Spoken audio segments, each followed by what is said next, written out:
Саламатсыздар урматтуу окуучулар. Азыр сиздер менен 7 класстын геометрия предметине арналган кезектеги теле сабагын баштаган турабыз. Өткөнкү сабакта биз учбуштуктардын бир түрү болгон тең капталдуу учбуштуктар жана алардын касиеттери менен таанышканбыз. Бүгүн дагы ошол сабакка улай дагы бир учбуштуктун түрү болгон тик бурчтуу учбуштук жана алардын касиеттери менен таанышабыз. Анда эмесе бүгүнкү сабактын темасы тик бурчтуу учбуштуктар. Сабактын жүрүшүндө тик бурчтуу учбуштук жөнүндө кайталайбыз. Тик бурчтуу учбуштуктун касиеттери менен таанышабыз. Тик бурчтуу учбуштукка тиешелүү теоремаларды биргеликте далилдейбиз. Мисал иштеп, тесттик суроолорго жооп беребиз. Тик бурчтуу учбуштук бул кандай учбуштук? Эгерде учбуштуктун бир бурчу тик болсо, анда ал тик бурчтуу учбуштук деп аталат. Тик бурч деген сөз бул градустук мааниси 90 градуста кесилишкен эки түз сызык же болбосо алар бири-бирине перпендикулярдуу болгон учуру. АБС чокулары, АББС жана СА анын жактары. Бул жерде жактардын өзүнүн аталыштары бар тик бурчтуу учбуштукта. АБ жана СА катеттери, БС гипотенузасы. Мында учбуштукта 3 бурч бар, А бурчу тик бурч. Мына балдар, тик бурчтуу учбуштук жөнүндө дагы кайталап алдык. Эми болсо тик бурчтуу учбуштуктун касиеттери, башкача айтканда, ага тиешелүү теоремаларды биргеликте азыр далилдейбиз. Азыр мен силерге сунуштай турган төмөнкү теорема бул тик бурчтуу учбуштуктардын барабардыгынын бир белгиси катары эсептесек болот. Негизи эле билебиз, учбуштуктардын барабардыгынын 3 белгиси бар. Бул дагы ошол белгиге кошумча дагы бир учбуштуктардын, ошонун ичиндеги тик бурчтуу учбуштуктардын барабардыгынын белгиси десек болот. Анда эмесе 22-чи теорема. Эгерде эки тик бурчтуу учбуштуктун биринчи тиешелүү катеттери барабар болсо, экинчи тиешелүү бирден катеттери жана аларга жанаша жаткан тар бурчтары барабар болушса, үчүнчү гипотенузалары жана тиешелүү бирден тар бурчтары барабар болушса, анда ал учбуштуктар барабар болушат. Далилдөө. Бизге эки тик бурчтуу учбуштук берилсин. Алар учбуштук МНЛ жана учбуштук АБС. Биринчи учур боюнча тиешелүү катеттери барабар болушса, башкача айтканда, МЛ АСга, ал эми НЛ БСга барабар болсо, анда бул эки учбуштук бири-бирине барабар болот дейт. Эмне себептен? Биз билебиз, учбуштуктардын барабардыгынын биринчи белгиси боюнча, эгерде бир учбуштуктун эки жагы жана алардын арасындагы бурчу экинчи учбуштуктун тиешелүү эки жагына жана алардын арасындагы бурчка барабар болсо, анда бул эки учбуштук чындыгында барабар болот деп айтылган. Бул эки катеттин арасындагы бурчтар 90 градусту түзгөн тик бурч болгондуктан, демек алар барабар. Мына ушул белгинин негизинде анда биздин бул теорема туура. Же болбосо биринчи учуру туура деп эсептесек болот. Экинчи учуру тиешелүү бирден катеттери жана аларга жанаша жаткан тар бурчтары барабар болушса. Башкача айтканда, МЛ АСга барабар болсо жана бурч М бурч Ага барабар болсо, бул эки учбуштук бири-бирине барабар. Кантип? Келгиле изилдеп көрөлү. Анткени ушул жакка жанаша жаткан экинчи бурчу дагы бири-бирине барабар. Бул учбуштардын барабардыгынын экинчи белгисинин негизинде туура деп эсептесек болот.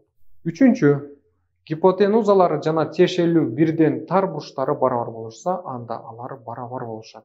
Башкача айтканда, МН АБга барабар болсо жана бурч М бурч Ага барабар болсо, анда бул учбуштуктар барабар болушат. Эмне себептен?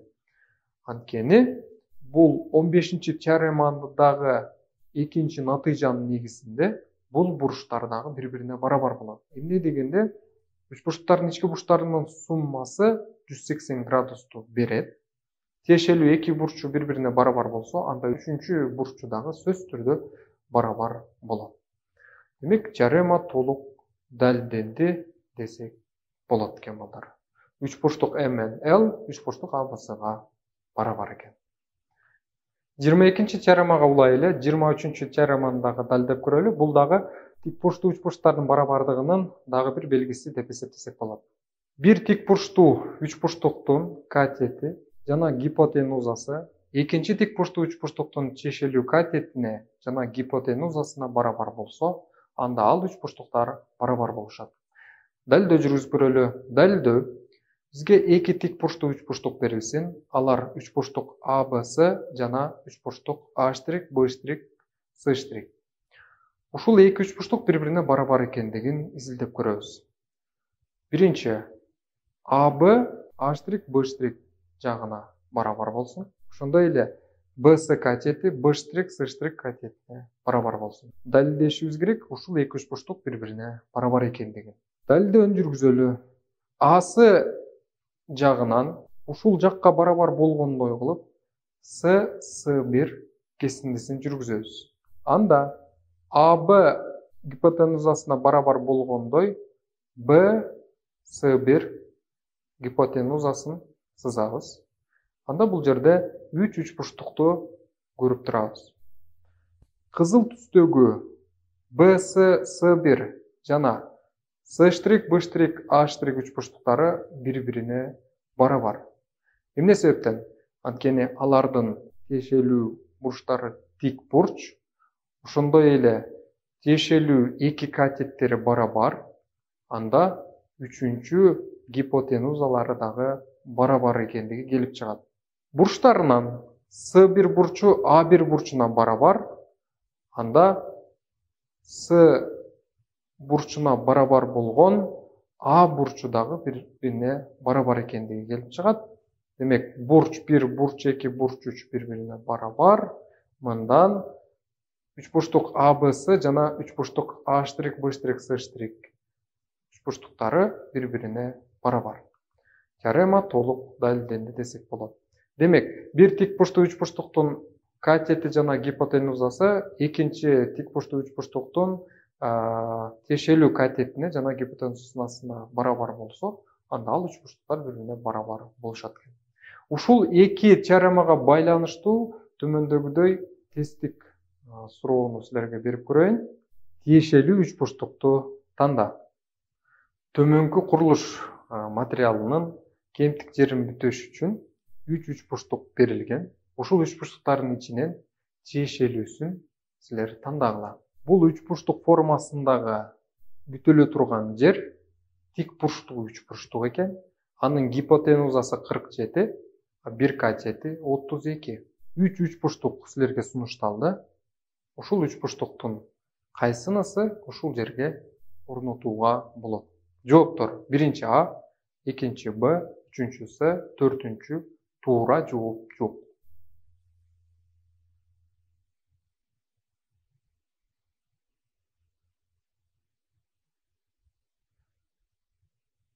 Берилген убакыт аяктады. Анда эмесе туура жообун тандайлы. Бул экинчи Б жообу туура. Эмне себептен? Анткени экинчи үч бурчтуктун, башкача айтканда Б вариантындагы үч бурчтуктун гипотенузасы 47, а бир катети 32.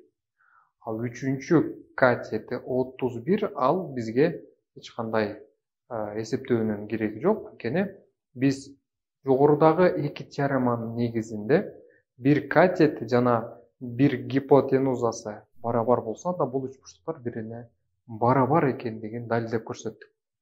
Эми балдар, үч бурчтуктун дагы бир касиети бар. Бул 24-чү теорема менен көрсөтүп көрөлү. Ар кандай үч бурчтуктун чоң жагынын каршысында чоң бурч жатат. Далилдөө: бизге ABC үч бурчтугу берилсин. Бул жерде А бурчунун каршысында А жагы, Б бурчунун каршысында Б жагы, С бурчунун каршысында С жагы болсун. Биз далилдешибиз керек, ушул үч бурчтукта эң чоң жагынын каршысында эң чоң бурч жатаарын далилдешибиз керек. А Б жагынан чоң болсун, бурч А бурч Бдан чоң экендигин далилдеп изилдеп көрөбүз. Далдөөнү төмөндөгүдөй жүргүзөлү. СБ жагында СД Б-га барабар болгондой кылып АД кесиндисин жүргүзөлү. Мында тең капталдуу үч бурчтук АДС экендиги белгилүү болот. Анда анын негизиндеги бурчтары бири-бирине барабар. Мындан бурч Б бурч 1ден кичине экендигин байкоого болот. Бурч Б бурч Адан дагы кичине экендигин байкоого болот. Демек, биз бурч А бурч Б'дан чоң экендигин далилдеп көрсөттүк. Демек, теорема толук далилденди. Ушул теоремага байланыштуу төмөнкү тесттик суроону силерге сунуштап көрөйүн.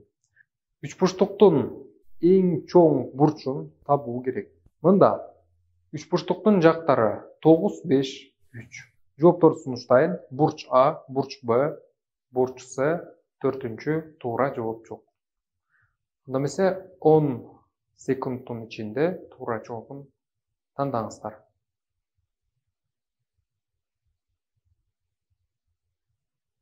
Убакыт аяктады. Анда туура жоопту айта турган болсом, бул биринчи жооп А бурчу. Эмне себептен? Анткени А бурчунун каршысында эң чоң жак жатат. Демек, ал жактын каршысында эң чоң бурч жатат. Үчбурчтуктун касиеттерине дагы токтололу. Бул 25-чи теорема. Ар кандай үчбурчтуктун чоң бурчунун каршысында чоң жак жатат. Далилдөө. Далилдөөнү 24-чү теореманын негизинде дагы далилдесек болот. Бизге АБС үчбурчтук берилсен, бурч А бурч Б'дан чоң болсун. Далилдешибиз керек А жагы Б жагынан чоң экендигин. Жогоркудагыдай эле СД Б'га барабар болгондой кылып, Д чекитин ушул СБ кесиндисинен алабыз жана АД чекиттерин туташтырабыз. Биз төмөндөгүдөй тең капталдуу үчбурчтукту алдык, ал АДС. Анын негизиндеги бурч 1, бурч 2 бири-бирине барабар. Бул жерден бурч 2 А бурчунан кичине экендигин байкасак болот. Анткени анын ичинде жатат. Демек, А жагы Б жагынан чоң десек туура болот. Теорема толук далилденди. Тикбурчтуу үчбурчтуктун дагы бир касиеттеринен төмөндөгүдөй натыйжа келип чыгат. Тикбурчтуу үчбурчтуктун ар бир катети гипотенузасынан кичине болот. АБС тикбурчтуу үчбурчтугу берилсен, анда С анын гипотенузасы, АБ анын катеттери болушун. С Адан дайыма чоң болоору көрүнүп турат. Ал эми Б катети дагы Сдан дайыма кичине экендигин айтсак болот. Тикбурчтуу үчбурчтуктун дагы бир касиетинен келип чыккан экинчи натыйжа, чекиттен түз сызыкка түшүрүлгөн перпендикуляр ал чекиттен жүргүзүлгөн жантыктан кичине болот. Бизге төмөндөгүдөй Б чекити жана АС түз сызыгы берилсин. Б чекитинен АС түз сызыгына перпендикуляр жүрөлү, ал жерде Т деген чекит пайда болсун. Жана Б чекитинен АС түз сызыгына БК деген жантык жүрөлү. Бул жерден БТ дайыма БКдан кичине болот. Башкача айтканда, БТ перпендикуляры БК жантыгынан ар дайым кичине болот. Үчбурчтуктун дагы бир касиетине токтололу. Бул жалпы үчбурчтуктар үчүн үчбурчтуктун бир жагы калган эки жагынын суммасынан кичине болот. Далилдөө жүргүзүп көрөлү. Бизге АБС деген үчбурчтук берилсин. Бул жерде АБ жагы АС жана БС жактарынын суммасынан ар дайым кичине болоорун далилдейбиз. Далилдөөнү кандай жүргүзөбүз? СБ жагына барабар болгондой кылып, АС жагын улантуу менен СДБ деген тең капталдуу үчбурчтукка ээ болобуз. Мында АД АС жана СД жактарынын суммасына барабар. Бул болсо АС жана БС жактарынын суммасын бизге берет. Жана БД жагы бул тең капталдуу үчбурчтуктун негизи болот дагы. Андагы бурчтар бири-бирине барабар болот. Бурч 1 бурч 2ге барабар. БС шооласы бурч ABD-нын ичинде жатат. Мындан бурч ABD бурч 1ден чоң болот. Бурч 2 бурч ABD-дан кичине болот. Демек, üçburçтук ABC AB жагы AD жагынан кичине болот. Ал эми AD деген бул AC жана BC жактарынын суммасын бизге берет. Ал AB'дан чоң болот. Демек, толук жарыма далилденди десек болот. Üçburчтуктардын үчүнчү натыйжасы. Ар кандай üçburчтуктун бир жагы калган эки жагынын айырмасынан чоң болот. Бизге ABC üçburчтугу берилсин, мында AB BC'дан чоң. Демек, AB, BC жана AC жактарынын суммасынан кичине болот. Мындан AC-ны таба турган болсок, AC AB жана BC жактарынын айырмасынан ар дайым чоң болот. Жогорудагы натыйжаларды пайдаланып, төмөнкү тесттик суроого жооп беребиз. Тикбурчтуу üçburчтуктун тар бурчтарынын суммасын тапкыла. Жооптор 180 градус, 90, 70 жана 4-чү 80 градус. Убакыт кетти. Ушул берилген убакыттын ичинде ABC тикбурчтуу üçburчтугунун тар бурчтарынын суммасын биргеликте таап көрөбүз. Убакыт аяктады. Туура жоопту айта турган болсок, бул экинчи жооп. Башкача айтканда 90 градус. Эмне себептен? Анткени биз билебиз 15-чи теоремада тикбурчтуу болобу, тең жактуу болобу, каалагандай üçburчтуктун ички бурчтарынын суммасы 180 градус экендигин. Ал üçburчтун бирөөсү 90 градус болсо, анда калган эки бурчтун суммасы 90 градусту бизге берет. Мынакей балдар, бүгүн силер менен тикбурчтуу üçburчтук жана алардын касиеттери жөнүндө сөз кылдык. Келерки сабагыбызга чейин сак саламатта болуңуздар.